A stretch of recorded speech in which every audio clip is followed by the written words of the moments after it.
년 들어서 우리가 성경 2번 통독하기로 하는 계획을 세우면서 전반기에는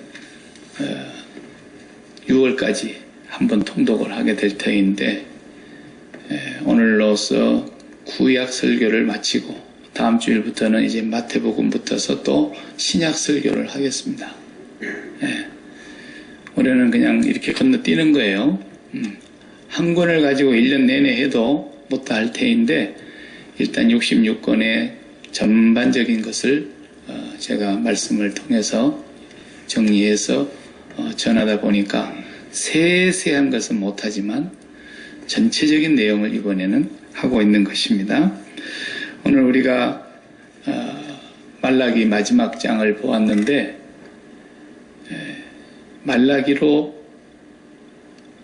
끝을 맺습니다. 뭐가 끝나느냐면 구약이 끝나는데 하나님이 더 이상 이렇게 선지자들을 보내시지를 않습니다. 말라기 선지자가 마지막 선지자예요. 구약의 마지막 끝입니다. 그래서 예수님이 이제 약속대로 오셔야 되는데 말라기 선지자 끝내고 430년 정도 지나서 예수님이 탄생하십니다. 그러니까 이 430년이라는 기간 동안에는 하나님께서 그 사자를 보내시지를 않았어요. 말씀을 보내시질 않았어요. 어느 시대에도 선지자들을 보내시질 않았어요. 그러면 어떻게 되겠어요? 말씀은 곧 빛이요 우리 발 앞에 등불이라 그랬는데 말씀을 안 보내시니까 선지자들을 보내지 않으시니까 세상이 어떻게 되겠어요? 깜깜한 세상이 되는 거죠. 태양빛은 그때도 있었고 달빛은 그때도 있었고 그래도 그들의 마음은 깜깜해진 거예요. 생명의 빛이 꺼져버렸기 때문에. 그래서 그 시기를 역사에서는 중간기라 그렇게 표현합니다. 구약과 신약의 사이에 끼어있는 중간기인데 암흑의 시대예요. 말씀이 없으니까. 하나님을 경외하는 사람들을 찾기가 어려웠어요. 그리고 그 시대는 정치적으로 굉장히 변화를 거듭해오는 그런 시대였어요. 그러니까 페르시아라고 하는, 성경에는 바사라고 나오죠. 페르시아라고 하는 나라가 전체를 지배하고 있었던 시절에 말라기 선지자를 끝으로 이제는 세계 역사가 다시 재편이 되는데 우리가 이렇게 들어서 이름으로 많이 알고 있는 알렉산더 대왕이 등장하지 않습니까? 알렉산더 대왕이 등장하면서 세상을 천하를 통일하잖아요. 알렉산더는 그냥 40을 못 넘기고 갑자기 요절을 해버리기 때문에 그 넓은 대륙을 다 평정해놓고 죽었기 때문에 그 아들들이 그 넓은 땅을 나누어서 분할해서 통치를 했습니다. 그렇게 한참 내려오다가 그 다음에 그 제국이 전쟁을 통해서 망하고 그 다음에 등장하는 나라가 헬라 제국입니다. 헬라 제국이 등장합니다. 그래서 이집트의 왕조가 왕성하게 일어나서 프톨레미라 그러는데 톨레미 왕조가 나라를 또 넓은 땅을 다스리던 그런 시절이 있었고요. 또 그 시절이 또 지나가고 나서 어느 나라가 오느냐면 우리가 아는 로마가 나옵니다. 로마가 등장해요. 로마가 세계를 지배하는 그런 제국으로서 1000년 동안 팍스 로마나라 그러죠. 평화의 시대를 끌고 가는 거예요. 그건 힘으로 만든 평화예요. 전쟁을 통해서 만든 평화예요. 그래서 그 모든 유럽 지중해 저 밑으로는 인도, 저 밑으로는 북아프리카까지 완전히 다 로마의 손아귀에 들어가고 있죠. 그때는 뭐 이 미국 땅이 있는 줄도 몰랐으니까. 그 세계가 거기가 전부인 줄 알았으니까. 배 타고 나가면 저 바다 절벽에 떨어져 갖고 다 죽는 줄 알고 바다도 못 나가던 시절이니까요. 그게 전 세계인 줄 알았어 그때는. 그러니까 그 모든 땅을 로마가 다 다스리고 있었던. 그 로마가 다스리고 있는 시저 황제의 통치하에서 예수님이 탄생하시는데 말라기 선지자로부터 시작해서 430년 후에 그 오랜 기간 동안 말씀이 없어졌다는. 그리고 그렇게 나라는 계속해서 흥하고 또 망하고 흥하고 또 망하고 이렇게 변화를 거듭하면서 변화가 무쌍한 시절이었어요. 그러니까 정치적으로 그렇게 혼란하고 그러니까 정신적으로도 더 공허한 거예요. 헬라의 사상이 지배를 하다가 또 이 나라가 지배하면 이 나라가 섬기는 신을 섬겨야 되고 저 나라가 통치하면 저 나라의 문화를 배워야 되고 전부 다 혼란을 겪어야 되는 정신적으로 혼란기예요. 종교적으로는 비빔밥, 짬뽕, 혼합 종교예요. 그러니까 그 속에서 여호와 하나님을 온전하게 섬기는 사람을 찾아보기가 어려운 시절이 돼요. 왜냐하면 또 나라도 잊어버렸고 다 잃어버렸잖아요. 성전은 다 없어져 버렸잖아요. 바벨론 포로에서 돌아가가지고 학계, 스가랴, 그리고 느헤미야 이런 사람들을 중심으로 해서 에스라 제사장을 중심으로 해서 다시 성전을 재건하고 그리고 했지만 그 성전마저도 다 없어져 버렸어요. 그 다음에 또 로마 시대에 와가지고 헤롯이 그래도 성전을 짓게 해줘서 46년 걸려가지고 예루살렘에 성전을 지었잖아요. 예수님 당시에. 나중에는 로마가 그 성전마저도 완전히 다 없애버려요.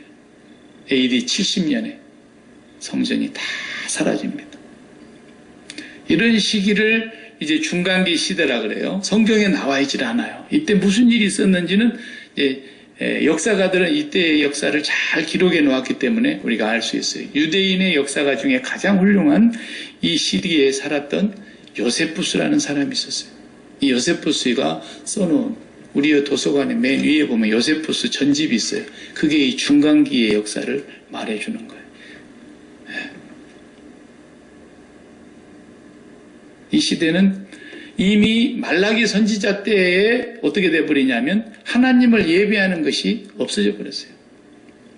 참 무섭습니다, 여러분. 하나님 예배하는 신앙 자체가 말라기 선지자 때 이미 없어져 버렸으니까 그러고도 430년 동안 선지자를 보내지 않으시고 예수님 나시기까지는 얼마나 깜깜했겠습니까?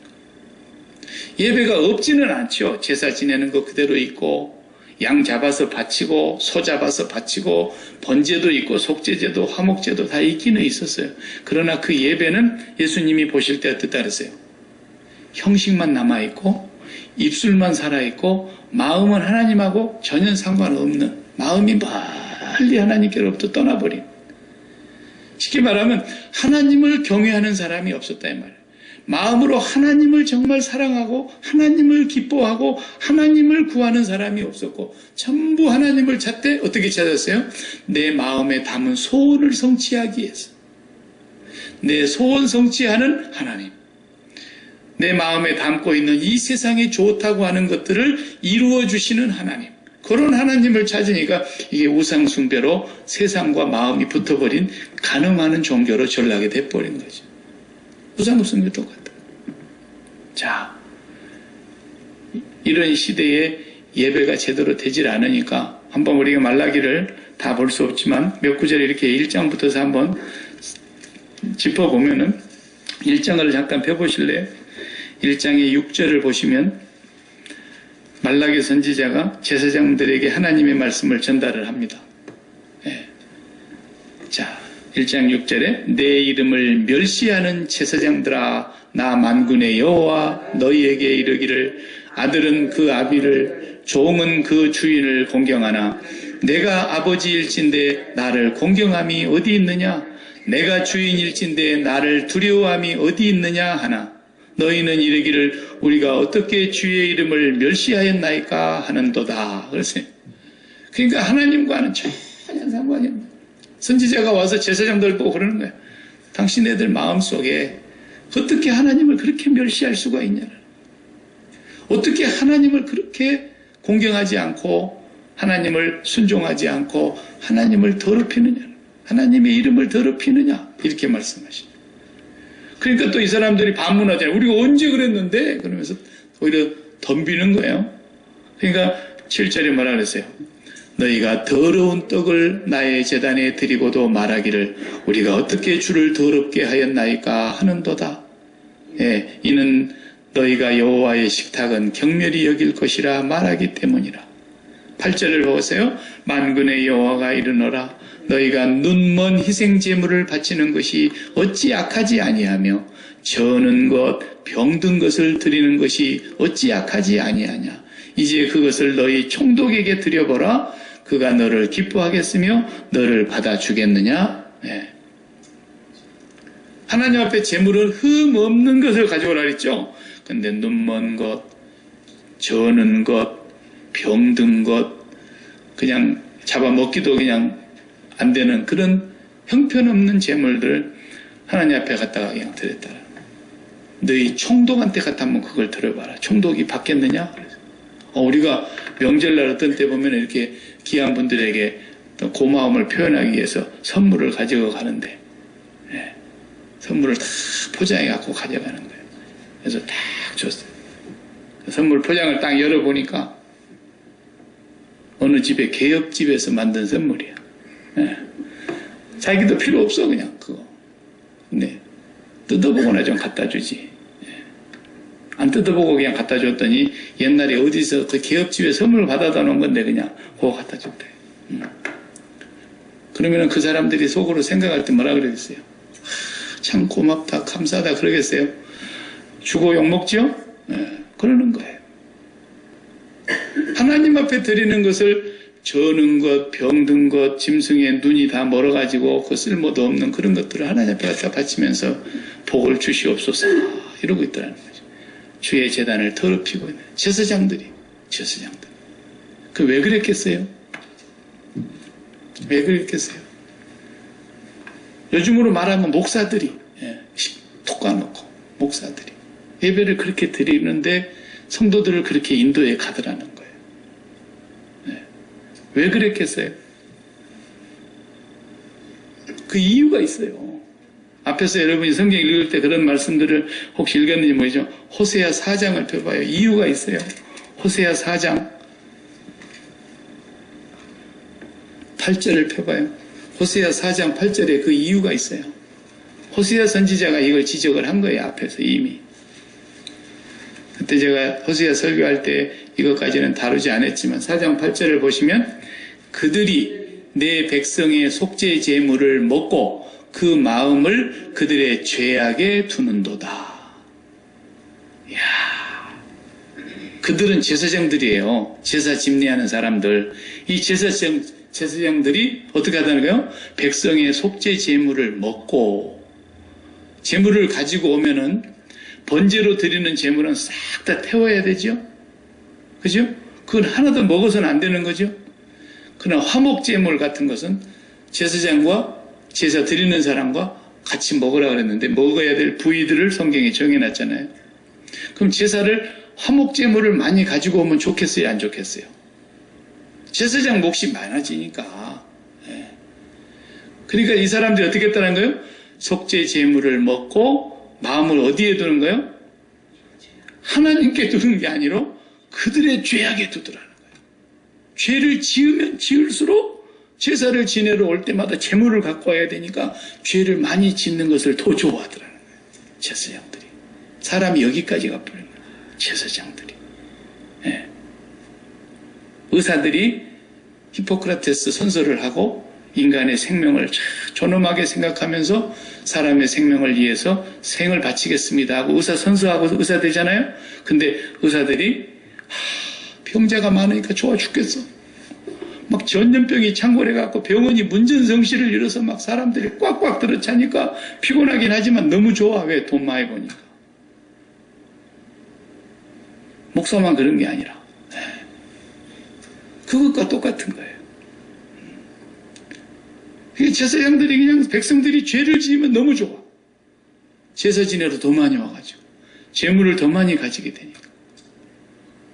여러분 그 시대가 이렇게 됐다는 거예요 지금. 나중에는 뭐라 그랬어요? 10절에 읽어보실래요? 1장 10절에 말라기 1장 10절이에요. 만군의 여호와가 이르노라 너희가 내 제단 위에 헛되이 불사르지 못하게 하기 위하여 너희 중에 성전 문을 닫을 자가 있었으면 좋겠도다. 내가 너희를 기뻐하지 아니하며 너희가 손으로 드리는 것을 받지 아니하리라. 그랬어요. 성전 문을 닫을 자가 있었으면 좋겠다 그러죠? 저 문에 아예 그 사람들 들어오지도 않았으면 좋겠다는 게 하나님이. 헛되이 이렇게 제사 드리기 위해서는 내 마당만 밟고 갈 뿐이니라 그랬어요. 이사야 선지자는. 또 2장으로 넘어가 보면은 2장은 1장은 그만 읽고요. 2장을 보면 또 이 제사장들아 그랬어요. 그러면서 만군의 여호와가 이르노라 너희가 만일 듣지 아니하며 마음에 두지 아니하여 내 이름을 영화롭게 하지 아니하면 1장같이 그렇게 하면 그 말이죠. 내가 너희에게 저주를 내려 너희 복을 저주하리라. 내가 이미 저주하였나니 이는 너희가 그것을 마음에 두지 아니하였음이라. 3절 다 같이 읽어봐요. 보라 내가 너희 자손을 꾸짖을 것이요 똥 곧 너희의 절기 희생의 똥을 너희 얼굴에 바를 것이라. 너희가 그것과 함께 제하여 버림을 당하리라. 예, 짐승 바치다 보면은 짐승이 똥 싸는 게 얼마나 많아요. 그 짐승의 똥을 너희들의 얼굴에 제사장들 얼굴에 다 발라버렸으면 좋겠다는 거예요. 예. 그러면은 그 하나님은 구약 시대의 하나님은 지금 우리가 섬기는 아버지 하나님이세요. 하나님은 변해요, 안 변해요? 안 변하세요. 그 하나님은 지금도 우리 아버지세요. 우리가 하나님 앞에 예배 드리는 것을 그렇게 하나님이 소중히 여기시는 거예요. 예배 시간에 나와서 기도하세요. 그러면 그 사람이 평생에 몇 번 기도하고 죽을 것 같아요? 내가 오늘 이 기도 마지막하고 죽을지도 모른다. 그런 마음으로 준비하고 가야 되는 거예요. 기도시켜 놓으면 결석하고 말이에요. 사람 만나러 가는 데는 그냥 빛과 번쩍이 하고 가는데 교회는 대충 오고 말이에요. 사람 만나러 가는 데는 시간 철저하게 지켜가지고 20분 먼저 가서 기다리면서 왜? 돈 나오는 자리니까. 잘못하면 또 바이하고 계약 잘못해갖고 사업 망칠 수 있잖아요. 교회는 5분 늦게 오는 거 아무렇지도 않게 생각해요. 그 하나님이 구약시대 하나님이 지금 우리 아버지 하나님이라는 걸 우리가 알아야 돼요. 대통령을 만나러 가는데 한 달 동안 훈련시킵니다, 여러분. 대통령이 손을 내밀기 전까지는 절대로 네가 먼저 손을 내밀면 실례야. 대통령이 손을 내밀면 너는 대통령의 손을 살며시 이렇게 내밀먹고 있어야지. 네가 대통령의 손을 꽉 쥐면 안 돼. 그리고 또 더 겸손하게 한다고 두 손을 잡아갖고 이러면 더 안 되는 거야. 가만히 있어야 돼. 그 대통령을 빳빳하게 쳐다보면 안 돼. 고개를 살짝 이렇게 숙이고 해야 돼. 한 달 동안 연습을 해. 내 친구 목사님 딸이 대통령 만나러 그때 한국에 있을 때 청와대 간다고 한 달 동안 연습을 했는데 하필이면 주일날 가. 주일날 연습 다 하고 안 가버렸어요. 내가 하나님 만나러 가는 날 대통령 만나러 가겠냐?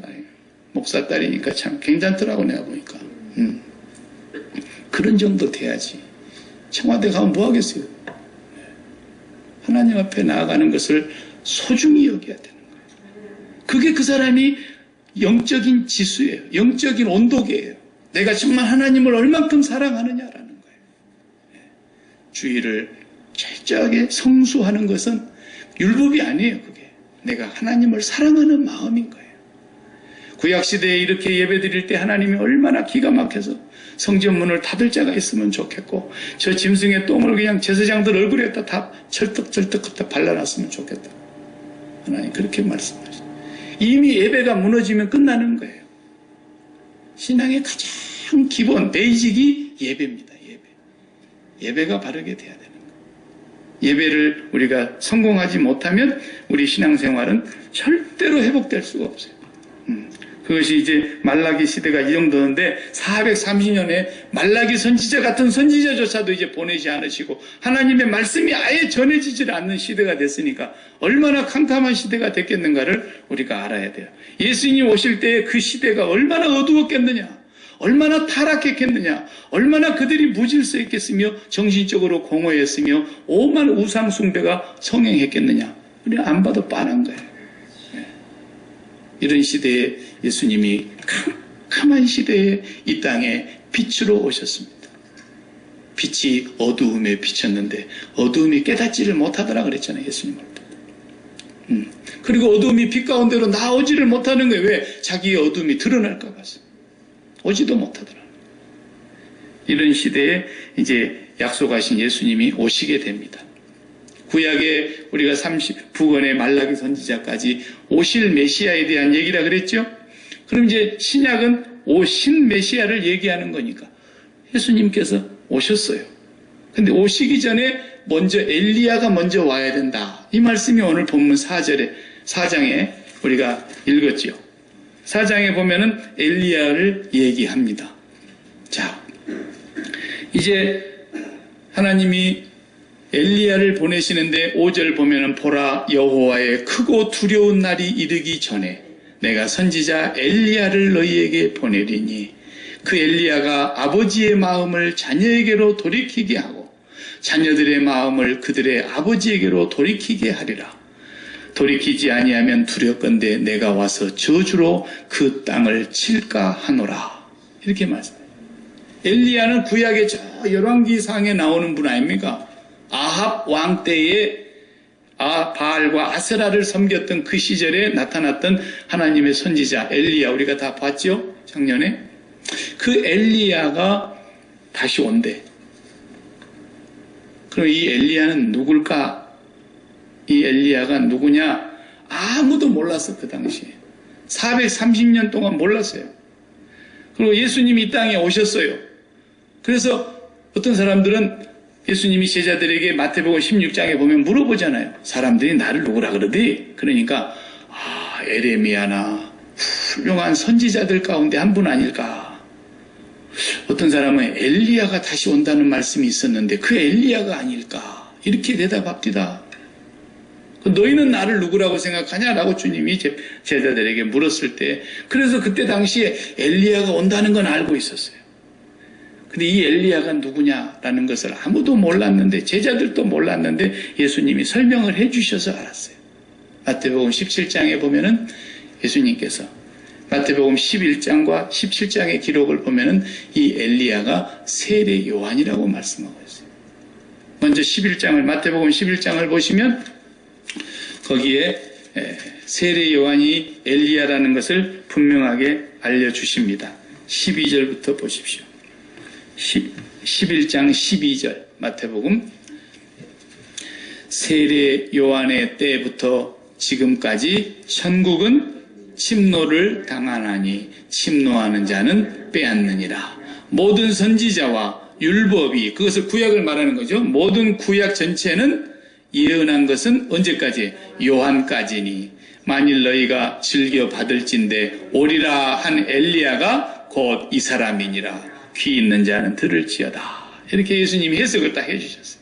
말라기 선지자가 말한 엘리야가 모든 율법과 모든 예언의 종착역인 요한까지인데 요한은 바로 엘리야다.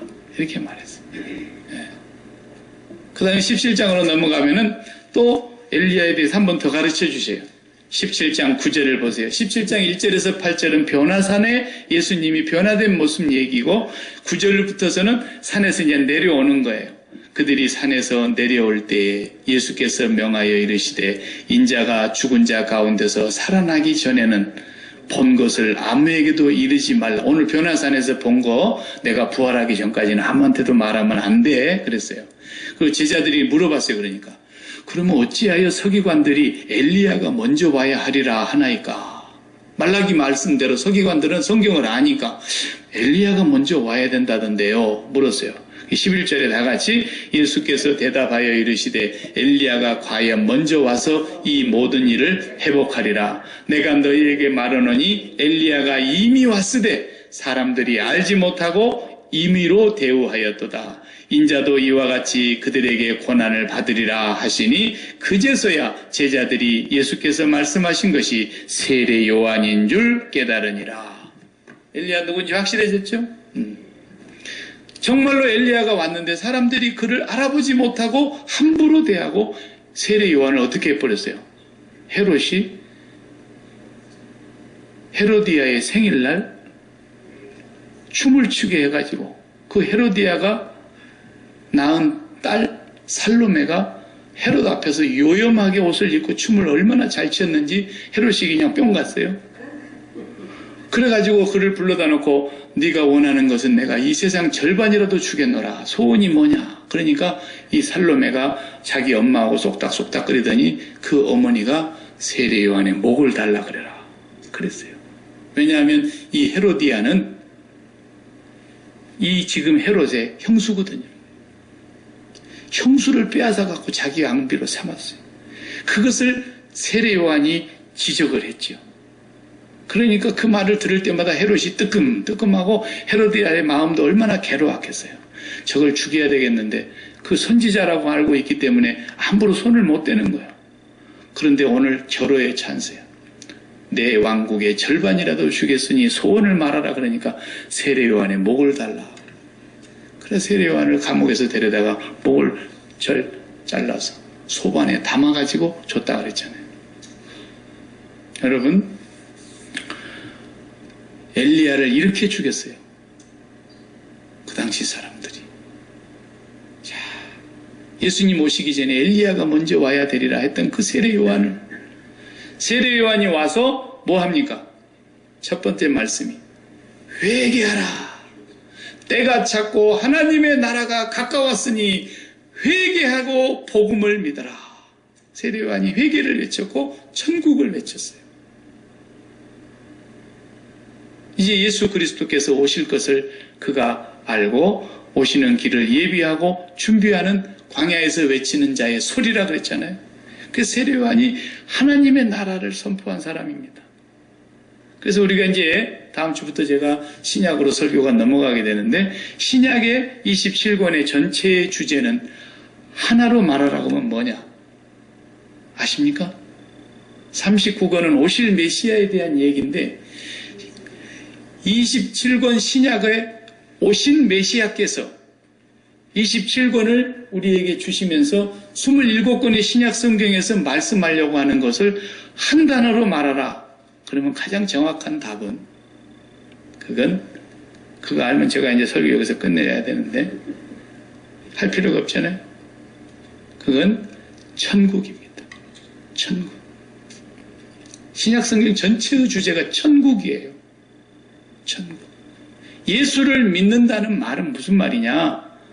예수를 믿는 신앙인이 되었다라는 말은 다른 말로 막 바꾸면 이제까지 살아온 내 인생 가운데서 내가 오늘 예수를 믿었다고 한다면 내 관심사가 바뀌었다라는 뜻이에요.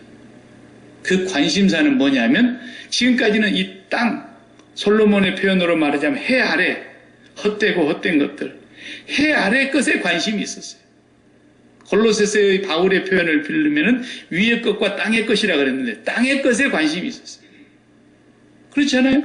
돈, 명예, 출세, 권세, 건강, 장수, 안정, 평화, 자식들의 출세, 이 모든 것들이 다 땅에 속한 거예요. 우리 육신이 있기 때문에 필요한 것이기는 하지만 육신이 있는 동안까지 이 땅에서 제일 소중하게 여기는 것들이 그런 것들이에요. 그게 다 관심사예요. 그것이 기도 제목이에요. 그것이 마음에 담고 있는 소원들이에요. 이게 죄악이란 걸 모르잖아요, 사람들이. 이 마음에 그거 담으면 그게 얼마나 더러운 건데.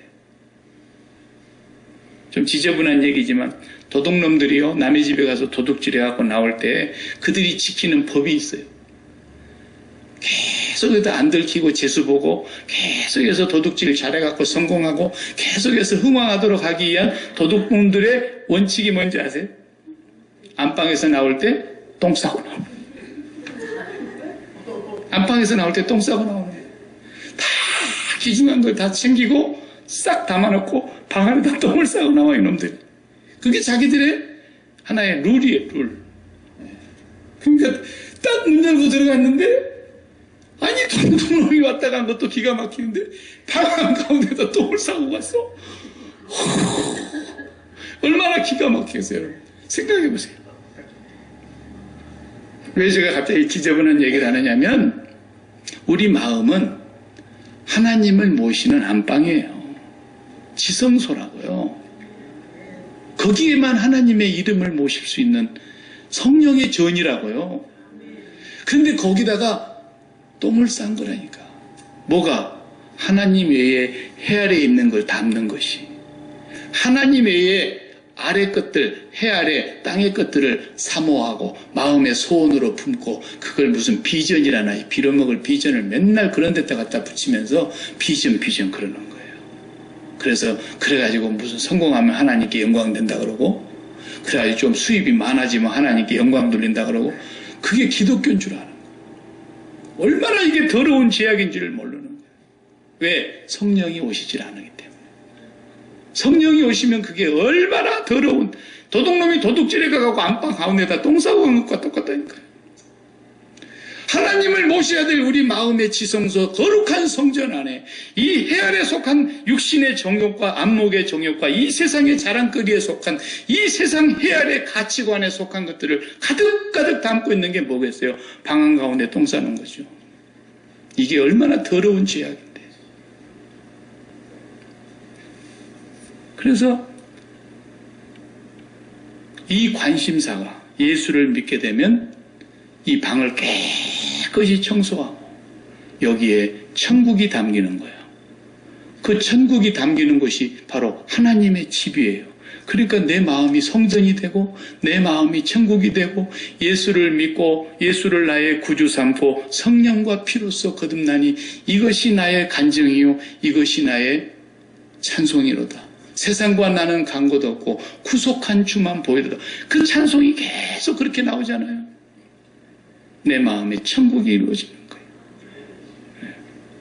그래서 예수님이 오셔서 27권 신약 전체의 내용은 한 단어, 딱 천국입니다. 근데 얼마나 무서운가 보세요.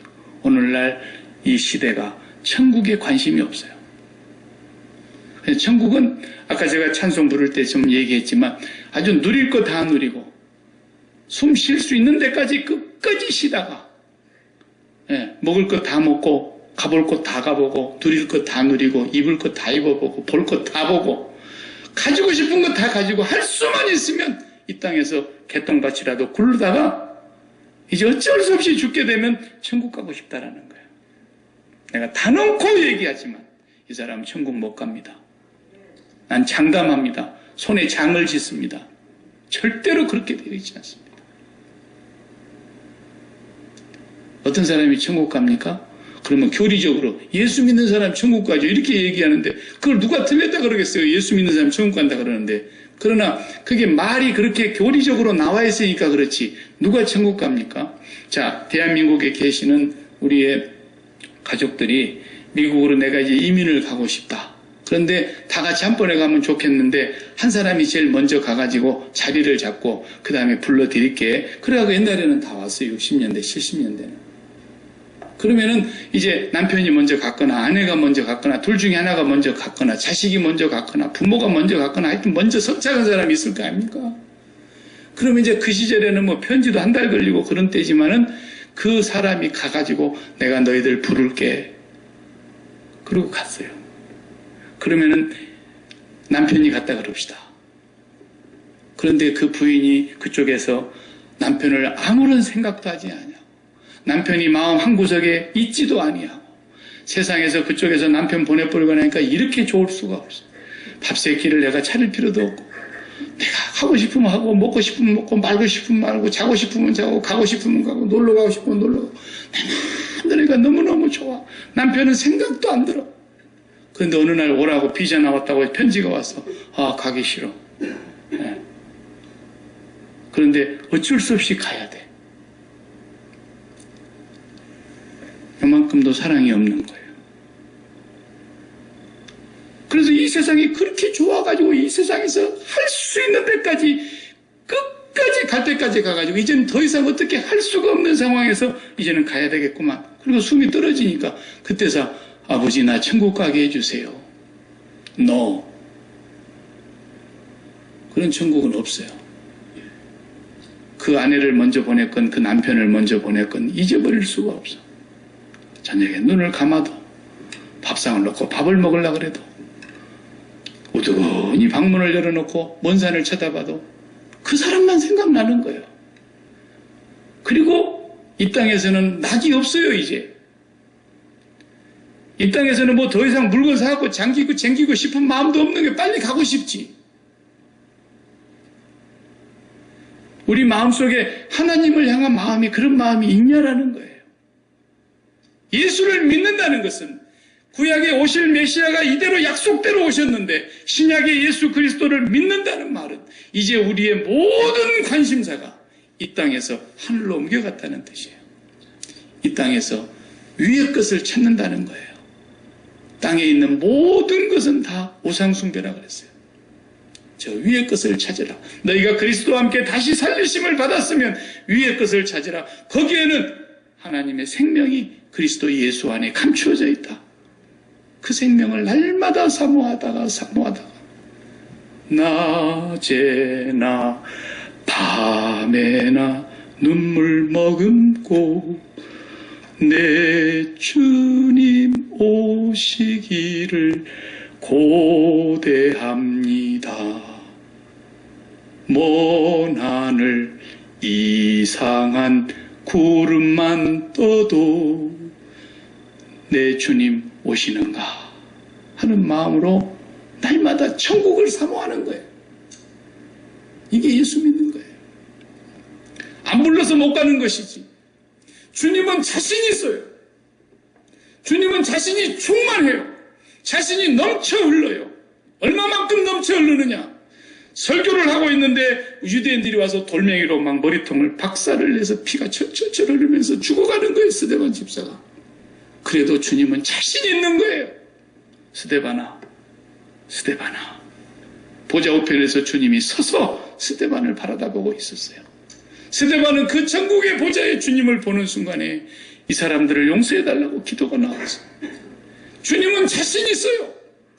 예수 믿다가 붙들려 가가지고 짐승의 밥으로 턱 던져주니까 땅바닥에 떨어지기가 무섭게 사자들이 갈기갈기 찢어서 밥으로 먹는데 그렇게 예수 믿다가 비참하게 죽어가는 그 모습을 주님이 지켜보고 계시면서도 자신 있어요. 주님은 그런 천국에서 우리를 기다리고 계시는 거예요. 오늘 낳은 자식이 온 식구의 기쁨이지만 내일 죽을지라도 하루 햇빛 보고 죽을지라도 주님은 자신 있어요. 그런 천국을 우리에게 약속하고 계신 거예요. 그 천국을 사모하는 마음이 없다면 예수 믿는 건 가짜예요. 거짓말이에요. 하나님 사랑하는 마음 손끝도 없는 거예요. 주님이 오신 관심사는 뭐냐? 그래서 세례 요한이 와서 회개하라. 천국이 가까웠다. 누가 너희들을 속으로 아브라함의 자손이라 그러더냐? 회개하지 아니하는 자마다 이미 도끼가 나무 뿌리에 놓여 있으니 회개하라. 회개치 아니하면 다 찍어서 불에 던져 넣어버릴 것이다. 너희가 아브라함의 자손이라고 이 임박한 진노를 피한다고 하더냐? 이 여호와의 크고 두려운 날을 너희가 피할 수 있을 것 같으냐? 하나님은 이 길가에 돌덩이를 가지고라도 아브라함의 자손을 만들 수 있는 분이야. 회개하라. 천국을 선포했던 거예요. 그리고 주님은 천국 아니면 말씀을 안 하셨어요. 심령이 가난한 자는 복이 있나니 천국이 너희들 것이다. 천국은 가루 소말 속에 갖다 넣은 한 줌의 누룩과 같으니, 천국은 밭에 감추인 보화와 같으니, 천국은 겨자씨 한 알과 같으니, 천국만 얘기한 거예요. 우리의 관심사가 천국이 아니라면 예수 다시 믿어야 돼요. 내가 이번 주 설교를 마태복음 13장을 잡았어요. 돌아온 주일에. 진짜 예수 믿는 사람인가 아닌가를 우리가 점검해 봐야 되기 때문에 그래요.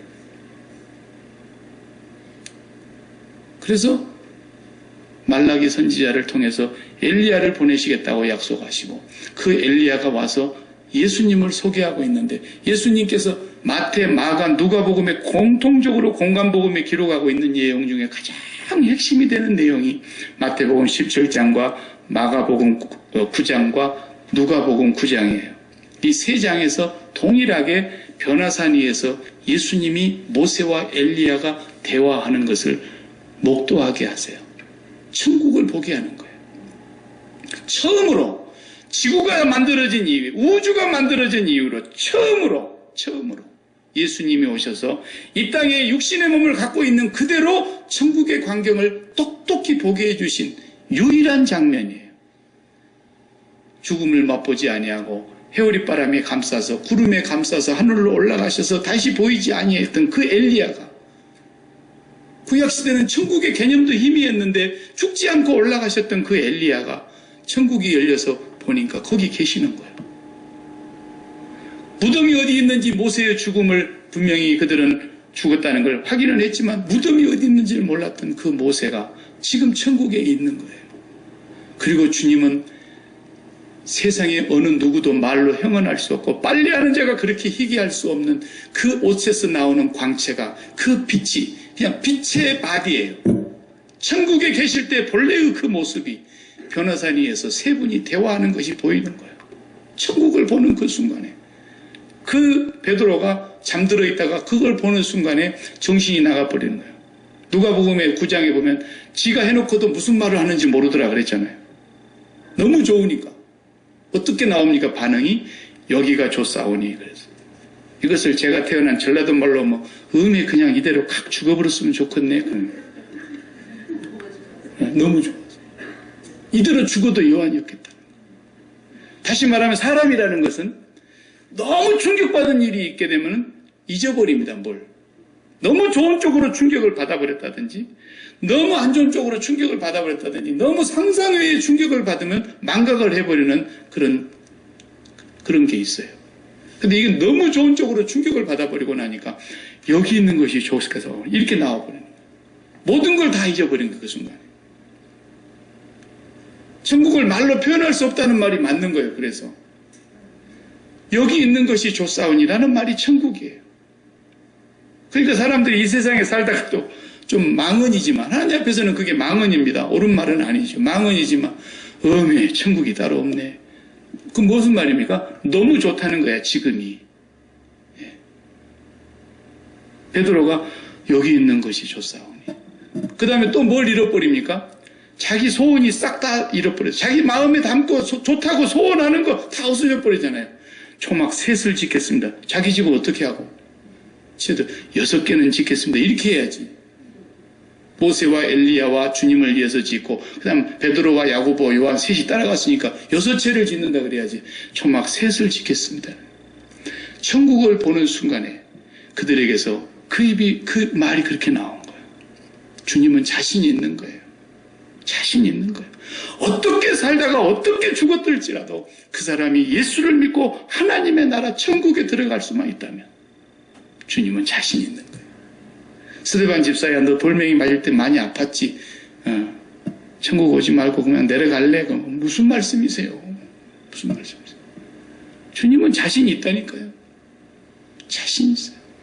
이 세상이 좋다는 모든 것을 다 모아놓고도 천국에 화장실이 있다면 화장실만 또 못하는 거예요. 그게 누가 우스갯소리로 천국 갈 때 꿈에 자기가 이 땅에서 벌어놓은 그 많은 금덩어리 재산을 끙끙거리고 다 치고 올라갔더니 베드로가 문 앞에서 그 뭐냐? 그러니까 제가 세상에 있을 때 번 금덩어리입니다. 아, 그럼 뭐 보도블록을 그렇게 많이 갖고 왔냐? 그러시더라잖아요. 네. 하나님은 자신 있어요. 그만한 천국을 우리에게 상속하셨고 값없이 주셨고, 그런 하나님 아버지 앞에서 우리가 오늘도 그 천국을 사모하는 마음이 없다면 이거 가짜지, 그 다른 뭘로 표현하겠어요? 가짜죠. 가짜입니다. 주님 오심을 기다리면서 우리가 그 천국의 마음을 날마다 붙이고 살기 위해서 예수 그리스도의 십자가를 믿는다는 것은, 그 십자가의 은혜로 구원받았다는 것은, 그 십자가에서 죽으신 예수 그리스도의 죽음과 함께 나는 이 세상 해 아래 땅에 속한 모든 것에 대해서 십자가에서 죽었습니다.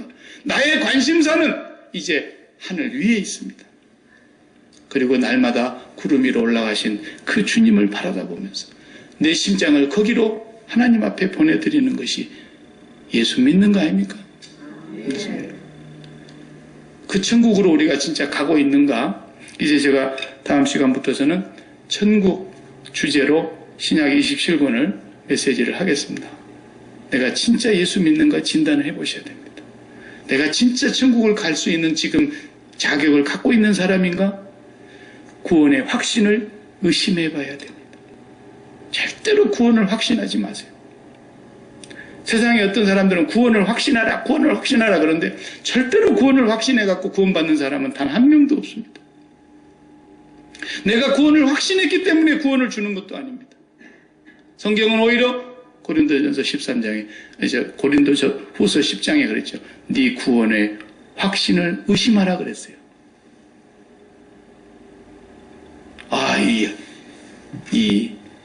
뭡니까? 그 이만희 따라다니는 이 추수꾼들. 응? 그것들은 그래, 천국에 간다는 확신이 왜 이렇게 강해요, 그놈들은? 응? 한국교회를 막 뒤흔들잖아요, 그것들이. 예? 한 구역을 말아 삼키고요. 한 100명짜리 교회들은 그냥 통째로 삼켜버려요. 그것들이 교회에 들어가면. 응? 그들은 구원의 확신이 너무 강합니다. 그러나 다 지옥 갈 것들입니다. 불교인들 물어놓고 대부분 물어봐요. 죽으면 천당 가겠어요? 그러면 아유 천당 가야지요. 불교인들도 확신이 대단해요. 없는 천당을 제대로 만들어갖고 믿고 있잖아요 지금. 절대로 확신해가지고 구원받는 게 아닙니다. 우리가 다음 주부터서 예수님이 천국을 주제로 말씀하시고 있는 이것을 통해서 내가 진짜 예수 믿는가 안 믿는가는 26일 주일날 결판 날 겁니다. 틀림없어요. 틀림없어요. 마태복음 13장 열심히 읽어오세요. 1절부터 마지막 절까지 계속 읽어오시고 그때 보십시다.